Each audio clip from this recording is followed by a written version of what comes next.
Bonsoir, bienvenue à nos rendez-vous des 5 à 7 de la Chambre de commerce.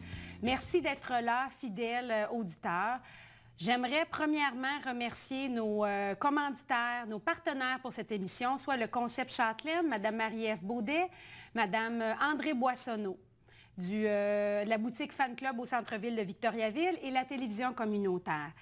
Les 5 à 7 de la Chambre de commerce est une émission qui nous permet de faire découvrir les membres de la Chambre de commerce et d'industrie Boisfranc-Érable. Alors, vous avez le goût de venir avec nous discuter de vos projets d'affaires, ce qui vous passionne. Je vous invite à communiquer avec la Chambre de commerce au 819-758-6371. Notre invitée ce soir, c'est une femme qui a une belle énergie, elle est pétillante, elle aime la vie, ça se sent déjà, on le voit quand on la rencontre. Annabelle Gay, bonsoir. Bonsoir, merci, c'est gentil. Comment ça va? Très bien, très bien. Oui. Moi, on s'est rencontrés, Annabelle, avec le projet du livre de recettes de la Chambre de commerce, qui, en passant, s'il y a des gens qui ont envie de se le procurer, est toujours disponible chez Bureau Pro à Victoriaville. Donc, on était dans une étape qu'on voulait présenter nos membres de la Chambre de commerce sous un jour qu'on ne les connaissait pas vraiment et on leur demandait de nous faire parvenir un rôle, comment ils se décrivent. Donc, voici ce qu'Annabelle nous a envoyé.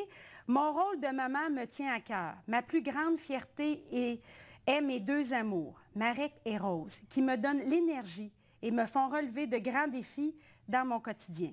J'aime découvrir avec eux et partager beaucoup de bonheur et de plaisir. Je veux faire en sorte de les guider et de les aider à forger leur coffre à outils pour mieux affronter la vie. Ça, c'est un texte qu'une maman vraiment là, est passionnée par ses enfants. Ben oui. Qui ne l'est pas, mais quand même sont tellement beaux. On essayait de trouver un processus de photos, puis on avait magasiné plein de choses. Puis je sais qu'ils vont la montrer à l'écran, la belle photo à la Vélo-Gare avec Marek et Rose. Ils ont quel âge aujourd'hui? Marek va avoir 11 ans et Rose va avoir 7 ans. OK. Ouais. Ils s'en viennent grands, franchement. Là, oui? Oui, ça change un peu le quotidien de la vie. Là. Effectivement, mes enfants, bon, comme le texte le dit si bien, là, ça me tient à cœur et ça tient à cœur toutes les mamans, bien sûr, au quotidien. Mais je pense que quand on veut des enfants puis qu'on veut, bien sûr, qu'ils réalisent plein de choses, il faut les accompagner puis il faut les guider. Mais ils viennent grands, là. Des fois, ça me fait un petit pincement au cœur. Je me rappelle des souvenirs puis je fais « Ah, c'est déjà terminé, c'est déjà passé ». Ils s'en vont vers autre chose. La rentrée, c'est ça, la rentrée à la maternelle, il me semble que ça fait pas si longtemps. Non, ça fait quelques années. Oui, c'est ça. Ça passe vite, mais c'est correct. Tu sais, puis on franchit des étapes ensemble, puis c'est bien. Toi, Annabelle, tu travailles à la Corporation de développement économique Victoriaville et sa région. Maintenant, il y a eu un petit changement de nom. Tu es commissaire industriel. Mais pour les gens à la maison, qu'est-ce que ça fait la Corporation de développement économique? Bien, en fait, ça fait plein de choses. C'est un CLD, un centre local de développement, qu'on a comme nom qui a un peu plus de référence ailleurs au Québec. Nous, on est une corporation de développement économique. Il en reste encore quelques-unes au Québec. On offre différents services aux gens qui veulent partir une entreprise, racheter une entreprise, faire une relève d'entreprise. Donc, on peut intervenir à différents niveaux, que ce soit en accompagnement au niveau des promoteurs, que ce soit à mise en place d'un plan d'affaires, par différents aussi programmes de financement. Et c'est tout l'accompagnement, bien sûr, avec les autres ministères, tous les partenaires qu'on a avec nous, Emploi Québec, Développement économique Canada, Ministère Finances et Économie. On est vraiment des partenaires très, très proches au quotidien. Les gens comme vous aussi par rapport au réseautage. Mais notre rôle vraiment, il est très, très, très spécifique dans la mise en place, dans la gestion, la continuité, l'évolution d'une entreprise. Donc, on peut avoir un rôle déterminant pour certains parce que des fois, les gens vont nous dire, on vous dit des choses à vous autres qu'on ne dit pas à tout le monde. Dans le sens où nous, on n'est pas nécessairement impliqués au quotidien dans l'évolution de l'entreprise. Un conjoint, une conjointe, ben, on ne veut pas la stresser, on ne veut pas le déranger, on ne veut pas non plus l'informer des fois de ce qu'on vit au quotidien dans une entreprise. La personne qui nous finance, ben, on ne veut pas non plus créer d'incertitudes. Mais nous, on est souvent très, très distants, mais très, très proches à la fois. Donc, on va recevoir des confidences, des fois, qui sont surprenantes, des entreprises. On va les accompagner, on va les aider, mais on va surtout leur faire part de plein d'informations et de plein de choses qui peuvent les aider, qui sont sur le territoire. Donc, ce n'est pas uniquement quelqu'un qui veut démarrer, quelqu'un qui a envie d'exporter, quelqu'un qui veut innover. Oui. C'est vraiment sur toutes ces sphères-là. On peut intervenir. On a des partenaires, comme je vous disais tout à l'heure, dans différents domaines, mais on intervient à tous les niveaux. Par contre, pour Victoriaville et sa région, on couvre la MRC d'Arthabasca au complet. Nous, on intervient principalement dans le domaine manufacturier, services aux entreprises. C'est une particularité de notre CLD. On peut aller ailleurs sur d'autres territoires où les gens vont intervenir plus au niveau commercial, au niveau agricole. On fait quand même certaines interventions en relève, en rachat d'entreprise, mais en démarrage, on est beaucoup plus axé sur le manufacturier. Puis, notre région, là, mettons comme Arthabasca, tu pourrais la décrire comment au niveau économique? Est-ce que ça bouge beaucoup? Oui, effectivement. Oui? C'est une région qui est très, très, très dynamique. Moi, je viens d'une autre région et quand je suis arrivée ici, je vous dirais que c'est ce qui m'a le plus séduit. C'est vraiment des gens qui veulent faire les efforts nécessaires pour se partir en affaires. Ils sont organisés, ils ont des outils et ils veulent faire les sacrifices pour partir en affaires. Et ça, on ne retrouve pas ça nécessairement dans toutes les régions économiques. Et on est très diversifié. On a beaucoup de secteurs. Ça a été par le passé une région qui était très mono-industrielle, où on avait le secteur du textile qui était très présent. On a vécu une crise importante dans les années 80-90, où la région a dû refaire complètement son portrait économique. Donc, elle a eu l'intelligence, effectivement, on doit donner ce crédit-là aux entrepreneurs de la région, de se diversifier et d'être très complémentaires l'un envers l'autre. On voit souvent une entreprise qui va développer un produit et qui va faire un partenariat avec une autre entreprise pour développer une composante de ce produit-là ou même un équipement que l'entreprise va avoir besoin ou éventuellement besoin. Souvent, les gens vont nous dire, bien, je sais qu'il y a une entreprise aux États-Unis qui fabrique cet équipement-là, mais est-ce que tu connais quelqu'un dans la région qui va le faire? Bien, tant qu'à l'acheter, on aime bien mieux encourager. Et même souvent, on va voir des gens qui vont faire développer des équipements spécifiques là, qui vont répondre à leurs besoins pour justement là, faire en sorte que le tissu entrepreneurial devienne de plus en plus diversifié. Puis toi, tu es à la corporation depuis quand, au juste? Depuis 5 ans. OK. Oui, je suis dans ma 6e année, là, bientôt. Donc, Puis là, j'imagine que tu dois te tenir à jour concernant là, les subventions et tout ça, parce que, comme on sait, ça bouge beaucoup. Tu as des formations. Comment tu fais pour être à jour? Bien, je vous dirais en fait que c'est le partenariat très, très, très serré qu'on a avec les gens qui sont sur le terrain. Je vous parlais des différents ministères tout à l'heure. Effectivement, ça change régulièrement. Et notre rôle à nous, c'est vraiment d'être au parfum à tous les jours de ce qui se passe, de ce qui a changé, de ce qui n'existe plus. Des fois, le programme existe encore, les critères ont changé. Donc, c'est vraiment notre premier rôle d'être au courant de tout ça. Et souvent, on va dire aux entrepreneurs, ayez le réflexe de nous appeler. Vous, dans votre quotidien, vous ne pouvez pas être au courant de tout ce qui se passe au niveau des programmes, au niveau des institutions financières, peu importe. Nous, notre rôle, c'est ça. Alors, on peut vous informer. Au pire, si on ne le sait pas, on va vous mettre en contact avec la bonne personne, mais on ne peut jamais dire à un entrepreneur qu'on ne peut rien faire. C'est souvent des fois un contact, des fois on peut en faire plus, des fois on va avoir un accompagnement qui va être plus soutenu, plus pointu, mais on ne peut jamais rien faire. C'est, en tout cas, moi, dans les 5 dernières années là, que je travaille à la Corpo, ça ne m'est jamais arrivé où j'ai répondu à un entrepreneur: écoute, je ne peux pas rien faire pour toi pour le moment. Moi, je ne peux peut-être pas faire quelque chose de concret, mais je connais quelqu'un qui peut peut-être. Tu peux référer des dossiers à d'autres, parce que vous travaillez quand même une belle synergie, là, les acteurs économiques de la région. Tout le monde essaie d'avoir l'information le plus possible, parce que tout le monde, hein, ils ont de l'air à bien s'entendre, il y a une belle collaboration. Oui, puis ça, c'est quelque chose qui nous démarque aussi. Quand tout à l'heure, on parlait de la région, comment elle est très diversifiée. Mais ça aussi, ça nous démarque. On est très, très proches un de l'autre. On s'échange des informations régulièrement. Et ça fait en sorte des fois de dénoter des problématiques dans des entreprises et aussi des fois, il ne m'a pas téléphoné, il pourrait peut-être bénéficier de ce programme-là. Bon, je vais l'appeler, je ne savais pas qu'il y avait un projet. Alors, on l'appelle parce que j'ai parlé à quelqu'un de chez Emploi Québec, du ministère Finances et Économie, peu importe. On se parle, on se voit dans des formations, on se voit dans des 5 à 7, on se voit dans des activités d'entreprise aussi. Mais dans notre quotidien, dans notre travail de tous les jours, souvent, on va s'appeler. Moi, parce que des fois, je ne connais pas l'entreprise, puis je sais que quelqu'un à tel endroit la connaît plus, donc pour avoir un peu d'informations. Mais par ces informations-là, on s'échange aussi des informations privilégiées sans qu'on entre dans les confidences des entrepreneurs, à savoir, bon, bien, il y a un projet, ah, OK, parfait, je n'étais pas au courant, donc peut-être qu'il pourrait bénéficier de cette aide-là et tout ça. Puis, est-ce que ton travail t'oblige à voyager à l'extérieur du pays, aller voir un peu qu'est-ce qui se passe ailleurs dans le monde? Ou... Oui, agréablement, ça peut nous arriver quelquefois. Par contre, le point de vue international, il est vraiment pour aller chercher des nouvelles idées, des façons de faire qui se font ailleurs. Par contre, moi, j'ai vécu quelque chose de différent là, avec une entreprise de l'étranger qui est venue s'implanter ici à Victoriaville. Ah oui? Donc, oui, j'ai dû faire un peu de démarche là, par rapport là, à comment il était implanté dans le pays d'origine qui était en Europe et tout ça. Donc, c'est des belles expériences, effectivement. Ça nous permet de pouvoir transmettre aussi des informations à nos entreprises sur le territoire sans qu'eux soient toujours obligés de se déplacer et c'est des coûts.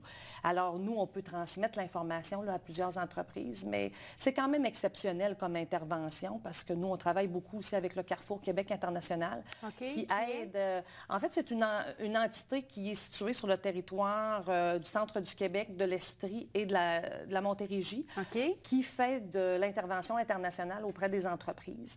Donc, quand une entreprise veut exporter, nous, on va souvent référer à cet organisme-là tout en les accompagnant avec eux, mais eux, ils sont vraiment très spécialisés dans ce domaine-là. Ils vont offrir des outils là, aux entreprises qui sont prêts là, à vendre leurs produits là, dans d'autres pays.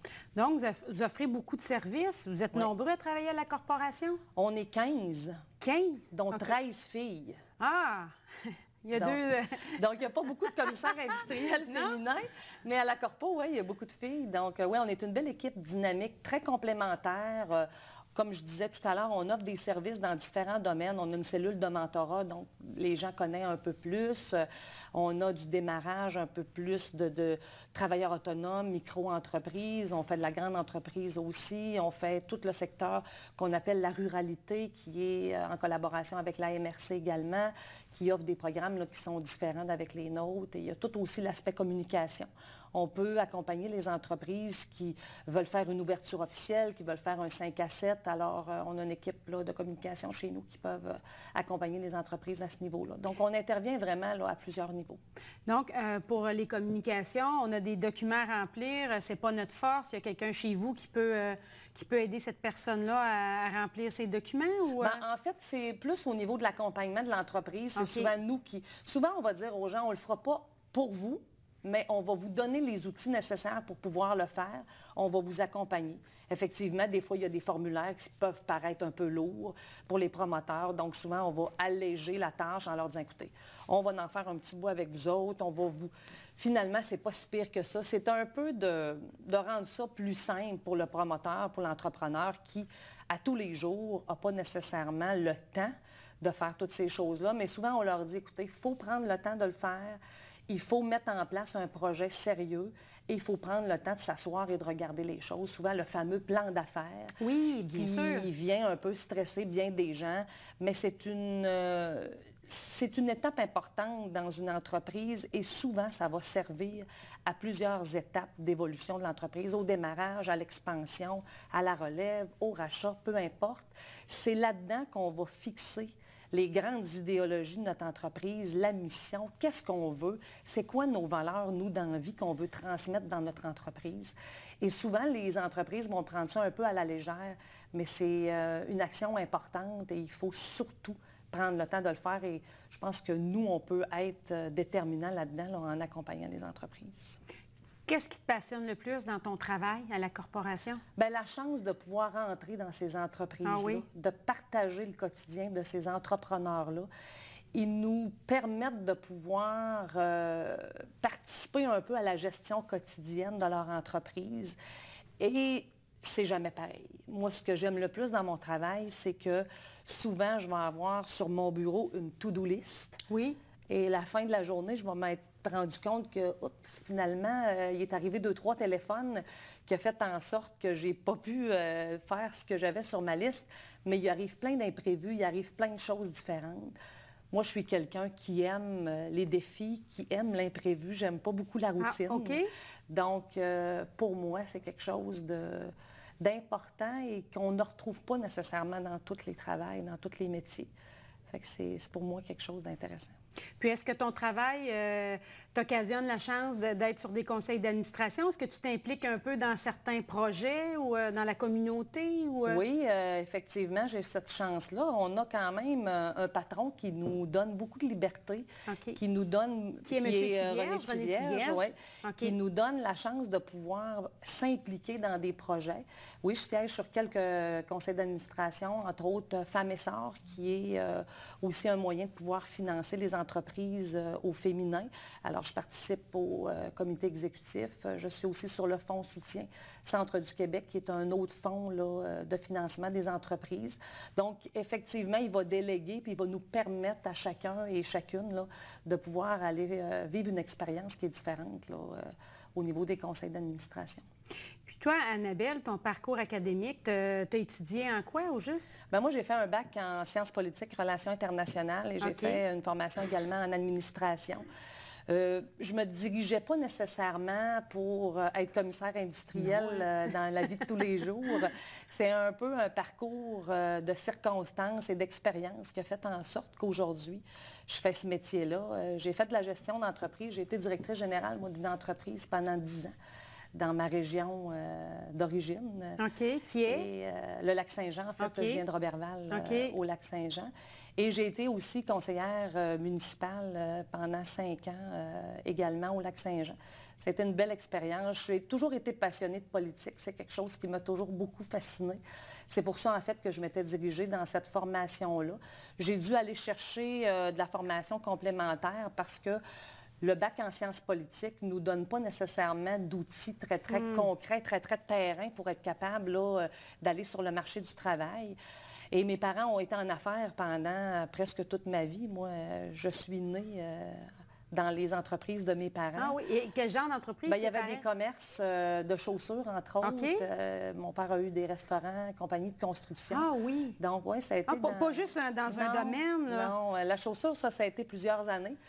Presque 25 ans, mais parallèlement à ça, il y a eu aussi d'autres commerces. Donc, je suis née dans ces commerces-là et j'ai été élevée là-dedans. Donc, c'est toujours quelque chose qui était en moi, que j'ai voulu tasser à un moment donné. Ça ne te tentait pas d'être ton propre entrepreneur? Bien, maintenant, oui. Maintenant, oui, mais je te dirais que quand je suis allée à l'université et tout ça, c'était plutôt le contraire. Je voulais faire différent. Je voulais faire autre chose. C'est l'âge. Bien, c'est ça. Un peu la rebelle en moi qui disait, bon, bien, j'ai vu. Puis aussi, j'ai vécu quand même la proximité de ça. Oui, être entrepreneur, c'est quelque chose qui n'est pas toujours non plus facile au quotidien. Oh, non, non, non. Moi, mes parents étaient un couple entrepreneur, alors c'était quelque chose qui était... Fait que moi, tu sais, à un moment donné, je me suis dit, bien, je ne suis pas sûre que je veux nécessairement faire ça. Mais c'est clair que c'était plus fort que moi, c'était en moi. Donc, mon parcours de travail a fait en sorte qu'à un moment donné, je me suis ramassée en gestion d'entreprise et que je me suis vraiment rendu compte que, bon, c'était vraiment ça qui me passionnait et que j'avais aussi une certaine expérience qui était très jeune là-dedans, mais qui était là quand même parce que j'avais eu un certain vécu là, à ce niveau-là. Et, donc, oui, la gestion d'entreprise, c'est quelque chose qui m'a toujours passionnée. Puis, tu as fait tes études à Chicoutimi? Oui, j'ai fait mes études à Chicoutimi et j'ai resté dans la région, en fait, jusqu'en 2005. OK. Et en 2005, j'ai quitté la région pour aller dans les Maritimes. On a resté 3 ans à l'île du Prince-Édouard dans les Maritimes. Et là-bas, j'ai fait complètement d'autres choses de complètement différentes. Ah oui? Quoi, juste? J'ai été directrice adjointe dans une école francophone. Ah!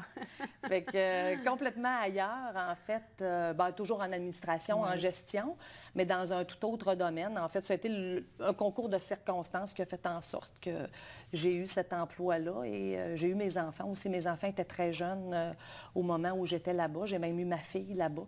Donc, ça m'a permis de prendre un petit peu une petite pause, mettons, professionnelle. C'était peut-être un peu moins demandant comme travail.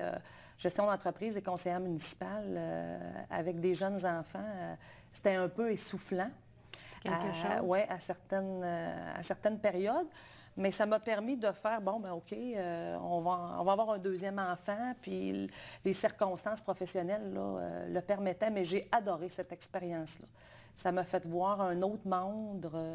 Le public, c'est complètement différent. Les valeurs aussi, la mentalité, la culture des Maritimes, c'est complètement différent aussi. Et j'ai appris beaucoup d'eux. Ah oui? Oui, vraiment. Moi, j'étais quelqu'un de très grondé, un peu, je dirais pas stressée, mais un peu stressante. OK. Dans mes habitudes de tous les jours. Je voulais que tout aille vite. Il fallait toujours que ce soit très performant. Et j'ai appris à redescendre un petit peu plus et à apprécier le quotidien de la vie et d'être peut-être un peu plus à un rythme normal. Respirer. Exactement. Mais quand on est une personne d'action, il faut que ça bouge. Ouais. Puis toi, ce qui t'a occasionné de changer de place régulièrement, c'est à cause, on peut dire, à cause de ton conjoint, finalement, de son métier. De son métier. En fait, mon conjoint est coach dans la Ligue junior majeure du Québec. OK. Donc, il coach les Yannick Jean. Exact. OK. Yannick Jean. Alors, en fait, lui, il avait une expérience là, de coach adjoint à Chicoutimi pour les Saguenay de Chicoutimi. Il s'est fait offrir, en fait, un premier poste de coach en chef à l'île du Prince-Édouard et on a fait le grand saut. Bon. Parce que c'était un grand saut familial, en fait. Oui, bien sûr. C'était vraiment une décision, tout le monde ensemble, qu'est-ce qu'on fait. Et je vous dirais que maintenant, c'était la plus belle expérience familiale de notre vie. Oui. Ah oui. On se retire, on tricote des liens serrés. Ah oui, oui. C'était quelque chose, je pense, qui va être gravé en nous pour toujours et qui a fait en sorte qu'on est la famille qu'on est aujourd'hui, qu'on est le couple qu'on est aujourd'hui. Et qu'on est tous chacun les personnes qu'on est aujourd'hui. Effectivement, comme tu dis, on s'est retrouvés sur une île, toute seule, pas de famille. Moi, je suis très, très proche de ma famille. Je suis enfant unique, donc on était très tricotés serrés. Et Yannick, la même chose. Il vient de Chicoutimi. Il a vécu là-bas presque toute sa vie. Il a joué son junior là-bas. Il avait sa première expérience en coaching là-bas. Donc, les liens étaient très, très forts là-bas pour nous. Donc, ça a été une très grosse décision de partir de notre région d'origine. Oui, l'aventure. Oui, et on partait un peu sans trop savoir dans quoi on s'en allait. Et comme je disais, aujourd'hui, je peux dire que c'est une des plus belles décisions qu'on a prises. Ça n'a pas été facile. Ça n'a pas toujours été facile au quotidien. Mais c'est ça nous apprend à être ce qu'on est vraiment. OK. Et à ne jamais compter, pas que sur nous, mais que sur notre famille à nous, la proximité. On ne peut plus compter sur personne d'autre autour parce qu'il n'y en a pas. Il n'y en a pas. Il n'y en a pas. Donc, on doit trouver des forces à l'intérieur de nous autres que souvent, on ne savait même pas qu'on avait. Et qu'on dit, OK, maintenant, je suis blindée pour bien des affaires parce que je sais que dans cette situation-là, j'ai été capable de me débrouiller et j'ai été capable d'être heureuse et heureux. Et ça, je pense que c'est fondamental. Quand on est heureux dans la situation qu'on vit, nos enfants sont heureux, tout le monde autour de nous est heureux et on est bien là-dedans. Donc ça, c'est quelque chose que quand on se sort de notre zone de confort, de ce qu'on a vécu depuis qu'on est au monde, en fait, on a toujours eu la sécurité, on a toujours eu quelqu'un proche de nous qui est toujours venu un peu pour nous baquer. Là, quand on regarde en arrière de notre épaule, bien, il n'y en a pas. C'est nous autres qui est là. Fait qu'il faut trouver des solutions, faut être imaginatif dans certaines journées. Oui. Et je pense que ça fait quelque chose de primordial dans la vie, de quelque chose de riche qui vient couvrir nos valeurs, qui vient... J'imagine que cette expérience-là t'aide justement, peut-être même ici maintenant, par rapport à ton quotidien, parce que conciliation, travail-famille, ton conjoint en étant coach d'une équipe de hockey, toi en ayant un travail très important, des jeunes enfants qui font de la musique. Oui, de la musique, du sport, des activités de tous les jours. Ouais, effectivement, bien, je pense qu'il faut être bien organisé. Il faut être bien organisé, puis il faut être une équipe. Moi, Yannick, on est vraiment une équipe. On a une famille. Oui, il y a une équipe, lui, à l'Arena. Lui, il y a d'autres enfants à la maison. Il y a d'autres grands-enfants. À l'Arena, chez nous, on est une équipe et il faut se partager aussi les tâches. Ça, je pense que c'est primordial. Mais c'est pas toujours évident. Et effectivement, l'effet d'avoir vécu éloigné nous amène à développer certains trucs, certaines aussi... facilité de s'autosuffire, entre guillemets, là, dans le sens où on devient autonome. Mais je vais être très honnête avec toi. Moi, mes parents sont venus nous trouver en 2010 à Victoriaville. OK, ils ont vendu, là, ton père... ils sont partis. Oui, mes parents sont partis tous les deux là, du Lac-Saint-Jean en 2010. Mon père est décédé maintenant. Mais ils sont partis tous les deux et ça a changé littéralement notre quotidien, il faut le dire. C'est sûr que ça a fait en sorte aussi que ça nous permet de pouvoir avoir plus de latitude, moins d'inquiétude, peut-être moins de stress, là, d'être à un moment donné très, très, très organisé, que ça soit très, très, très serré tout le temps. Des fois, on peut appeler mamie et dire, bon, bien finalement, ça va être plus tard, peux-tu aller chercher les enfants à l'école? Donc, c'est sûr que ça l'a allégé beaucoup. Mais outre ça, il faut quand même, parce qu'elle, il faut qu'elle en trouve un grand plaisir à le faire. Il ne faut pas que ce soit une tâche. Donc, c'est un travail d'équipe de tout le monde, mais ça prend beaucoup d'organisation. Puis, il faut aussi faire des choix. On ne peut pas tout faire. Non. Non. Annabelle, tu es un rayon de soleil. Tu n'as pas les cheveux blonds pour rien. Tu es resplendissante. J'ai beaucoup apprécié cette émission, de te découvrir quel genre de personne tu es. Puis je trouve que toi et ton conjoint, vous formez vraiment un beau couple, une belle famille. Merci d'être venu à cette émission.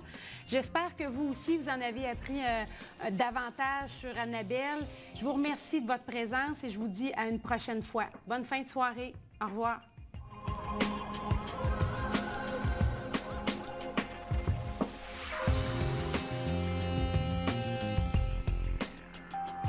Cette émission était une présentation de la Caisse Desjardins des Bois-Francs.